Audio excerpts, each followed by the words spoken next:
If you speaking on the rack, I'm top 3. I ain't talking videos, they watch me. He can't come to his hood, that's not me. I'm a one-on-one. Yo, what is good, YouTube? It's your boy Anthony, and today I'm coming back at you with another video.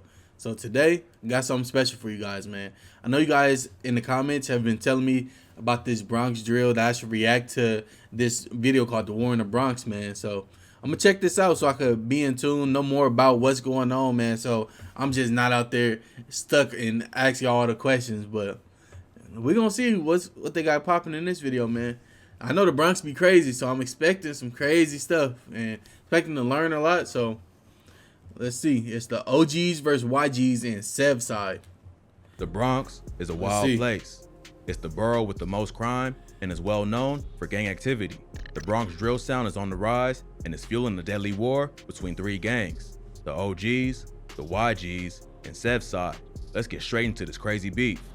Brooklyn was getting attention for its drill scene, but the Bronx is coming with a whole new sound that's starting to make waves. K-Flock is one of the hottest rappers from the Bronx right now, Yeah, I rock racking up with millions of K-Flock. plays on songs like Being Honest and PSA. Bronx drill may have the same bass lines and hard flow as Brooklyn and UK drill, but it has its own unique sound that's influenced by classic New York hip-hop. Most of the beats have classic samples laced in with distorted 808s that give... You ain't lying about them samples. I feel like everybody doing that. You know what I realized? They probably not getting paid like that off of it, right? Because obviously if you sample somebody beat, they gonna copyright it. I don't know. Is they getting paid off their music? Obviously if you get the blessing from whoever the original producer is and whoever the original artist is, but I mean it's a toss up. Do you do a sample to blow up, or do you make good music so you make money? I don't know. For Man. hip-hop, I don't know. Let me know. most of the beats have classic samples laced What y'all in doing if with y'all distorted rapping? 808s that gives the music a different vibe than drill from other areas. K-Flock has been riding away with his new sound and has been building a buzz over the past few months. But his come up ain't just been all success. He also suffers from the pain and loss that comes with the street life, losing many friends to gun violence. K-Flock hopped off the curb at a young age and was on the block at like 12 years old. He started rapping because of his homie Dougie B, who's also a rapper and has been featured on multiple tracks. K-Flock's first... Oh yeah, I done seen Dougie B. I rock with his music too. And bro, it's crazy he dating Asian dog. Man, I can't believe it. I know Von rolling over in his grave. Asian dog doing all that talking about him, saying Von this, Von that when he died. Not saying she can't move on, but it's like, bro, you was acting so weird, and you still be talking about him daily to this day. But hey, this ain't about her. Because of his homie Dougie B, who's also a rapper and has been featured on multiple tracks. K-Flock's first official track was a remix of the 22G song Blicky Gang Freestyle, which he titled FTO. 22Gs then gave K-Flock a shout out in a recent interview showing love to the Bronx drill movement. In August 2021, he remixed Siggy Black's song Dishonest and called it Being Honest.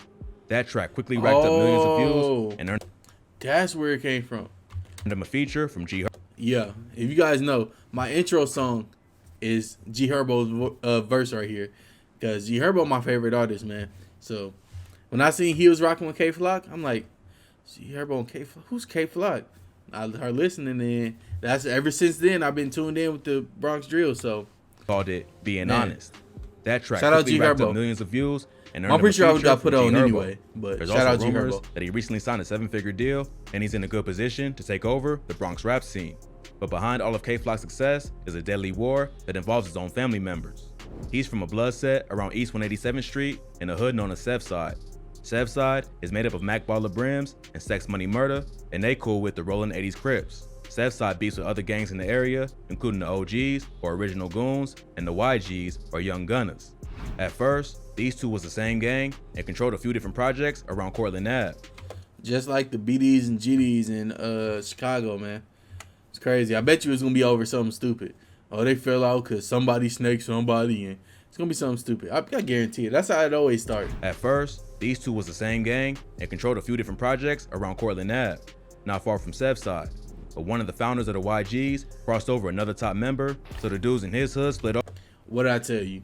Bruh, somebody snaked somebody out, and then, what did I tell you, man? That's how it always happens. Literally every single case of gangs splitting up. That's how it always happens. But one of the founders of the YGs crossed over another top member, so the dudes in his hood split off to form the OGs. Today, the YGs are one of the most hated gangs in the Bronx, and they beef with almost everyone. One of the YG's main rappers, named D-Thang, is K-Flock's blood cousin. The two rappers have been dissing each other back and forth. D-Thang shocked the whole hood by dropping a Chicago-style drill track called Talking Facts, where he disrespects dead ops from damn near every gang the YG's beef with. Oh yeah, I heard this. Bruh was talking crazy on this song. I ain't gonna lie. He was talking crazy. But the beef ain't start with rap. It began with multiple murders, followed by threats and... But his voice is like, he be talking all that stuff, and I'm pretty sure he well respected and stuff. I ain't disrespecting him, but his voice is crazy high, bro. It's like a little kid. YG's beef with. He might be 16 though, so these dudes be so young, I don't even know. But the beef ain't start with rap. It began with multiple murders, followed by threats in music and on social media. In July 2021, a 19-year-old rapper who went by the name Ty Swish was shot in the head in the lobby of his apartment building. He ran outside after getting shot, but had been hit in the eye and quickly collapsed. A family friend and her two kids found him unconscious outside the building. He was rushed to the hospital, but he was dead at the scene. Witnesses say the gunman fled in a dark-colored four-door sedan, but was never identified. Friends and neighbors said Ty Swish was a good kid who never got in trouble, but he was allegedly from sex money murder. Bro, I'm not saying, like, I'm not laughing at bro demise or nothing. But it's just crazy, bro. Cause every time somebody that's be in the streets, like, I don't know his situation, so I ain't speaking on him.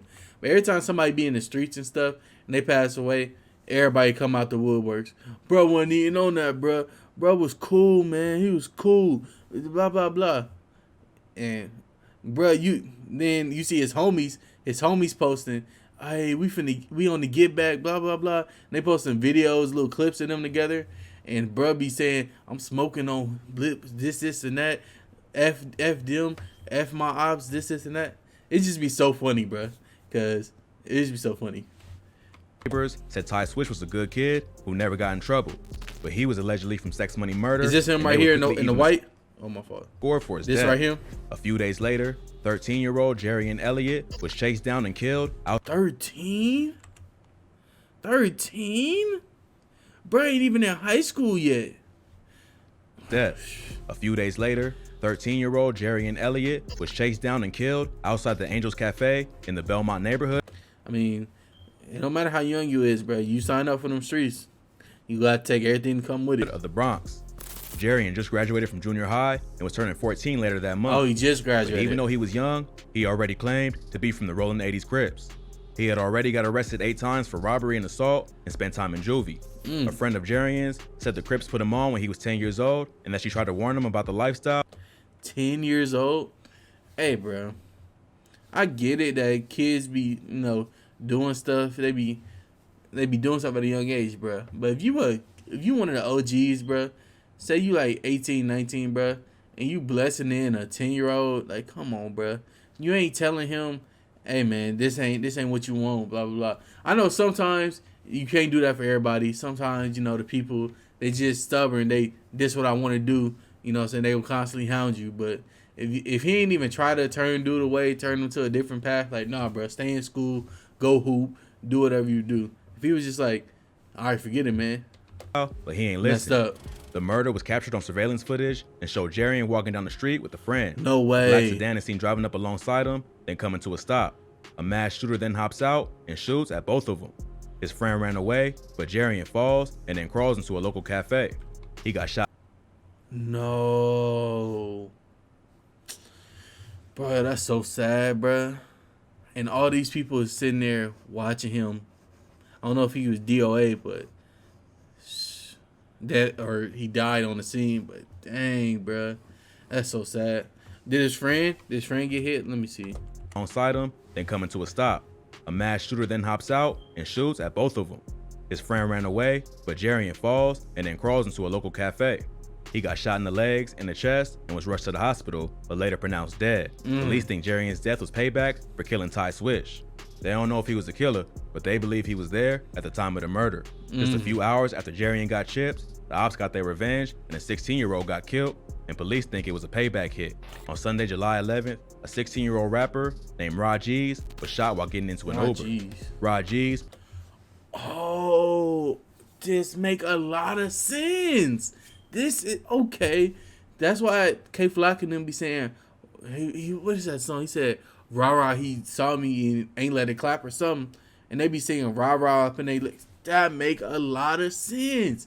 See, I'm glad I watched this video, bro. I would have never known, bro. Okay, so this was the same. They said a few hours I later. believe he was there at the time of the murder. Let's Just a few hours after Jerry got chipped, the ops got their revenge, and a 16-year-old got killed, and police think it was a payback hit. On Sunday, July 11th, a 16-year-old rapper named Rajeez was shot while getting into an Uber. Rajeez was from the 800 YGs, and the shooting is believed to be retaliation for the murder of Jerry and Elliott. Rajeez supposedly made fun of Jerry's death on social media right after it happened, and the get back was immediate. He was on his way to the studio when two men on scooters pulled up and started dumping shots into his Uber. The whole thing was captured on What? Hold video on. when two men on scooters pulled up. It happened, and the get back was immediate. He was on his way to Hold on. Before we get to the Uber part, bro, what are you doing? If you just, I don't know if he was involved or not, but if you was involved, bro, why would you be out there in the Uber like that? You know they trying to watch you, bro. Just stay in the crib for at least that day, or if you moving, move smart, bro. Like, you know they out to get you, bro. If they think you had something to do with their homie, you know they out lurking, and you out there in an Uber, bro. Uber, especially in New York traffic. to the studio when two men on scooters pulled up and started dumping shots into his Uber. The whole thing was captured on the driver's dash cam. That's crazy, bro. Wow. So his murder was on camera and the dash cam. That's crazy. Did the Uber driver get hit too? Let me know down below. Quickly went viral on social media. The rapper got shot once before, but survived. His mom said he was trying to turn his life around and was focusing on his music career, but he didn't get that chance and instead became another casualty in this deadly war. But the case is still active and they both minors, so there ain't too much public info available. With so many deaths on all sides, the beef between the YGs, OGs, and Sevside was really heating up. On August 16th, K-Flock dropped the track Is You Ready, where he disses multiple rival rappers, including his own cousin, D-Thang. In the first verse, he says, "Boy, ask my ops, it could get ugly. I could do shh, like Ice did Sonny." This is referring to the classic film, Paid in Full. In the movie, Mitch, one of the main characters played by Mekhi Phifer, has a younger brother who gets kidnapped for ransom. Yeah. Mitch tries to get the money, but he gets killed by Rico, played by Cameron, who steals the drugs to pay Sonny's ransom. One of the best movies out. That's all I gotta say. Let me know your top 5 hood movies. Paid in Full got to be in there. Sonny gets killed as a result, and come to find out, he was set up by his own uncle, Ice, who was mad at Mitch for kicking him out of the house. So in this bar, K-Flock sends a shot directly to his own cousin, D-Thang, and lets him know he's not above setting them So they cousins. See, this video is very informational, man. up. The song was big in New York and even got played on Hot 97. So you can probably guess how the ops felt about this. Yeah. D-Thang quickly hopped on social media and gave his thoughts on the bar, saying, "Can't wait to see Auntie now." A few weeks later, another Rollin' 80s member who was affiliated with K-Flock got murdered broad day. The victim was 16-year-old rapper Nas Rolla.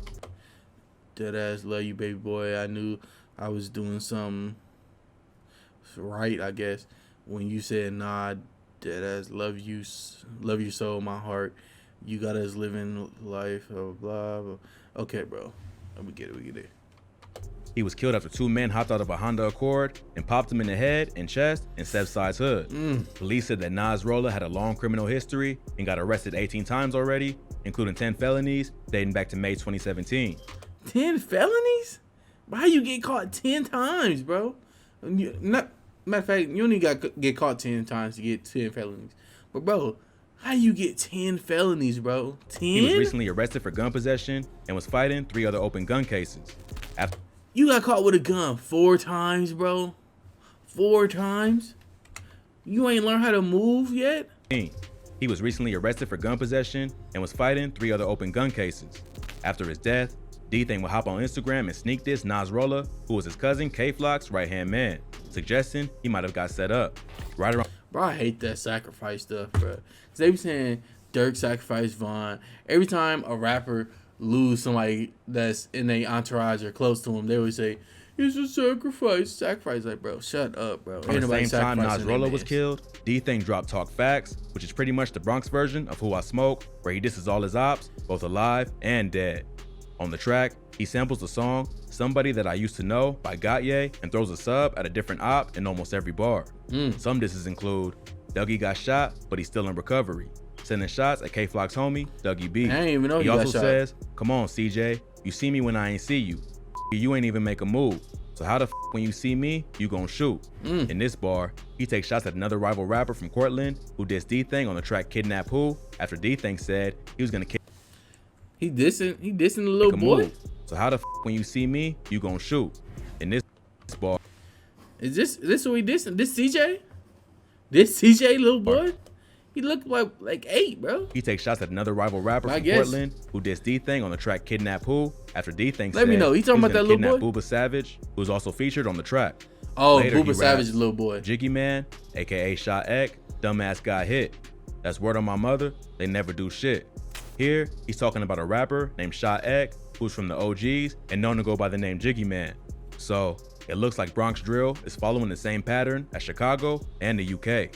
Rappers diss each other in songs, then follow it up with real violence. Okay. What's really crazy is that a lot of them are under 18 and still in high school. That's So what really, I'm saying. They don't They all in high school and stuff, bro. Like, they don't be pulling up to each other high schools and stuff. Like, I'm surprised. What's really crazy is that a lot of them are under 18 and still in high school. So really, they don't fully understand the consequences that come with the lifestyle they live in.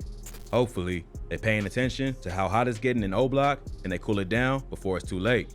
But with so many lives lost on both sides, it's hard to see an end in sight. All right, so that's gonna be it for the video. Man, I learned a lot here. Man. This is crazy, bro. This is crazy. I did not know a lot of this stuff, so it's definitely informational. Now when I listen to the music, I could, understand what they be talking about, what's going on, who they dissing and stuff. That's crazy, man. If you guys have any more videos like this one, I see a lot here, but I just don't know. Let me know which one I should react to, man. Also, make sure you like and subscribe. We're on the road to 100 subscribers, and every subscriber counts. See you guys next time. Peace.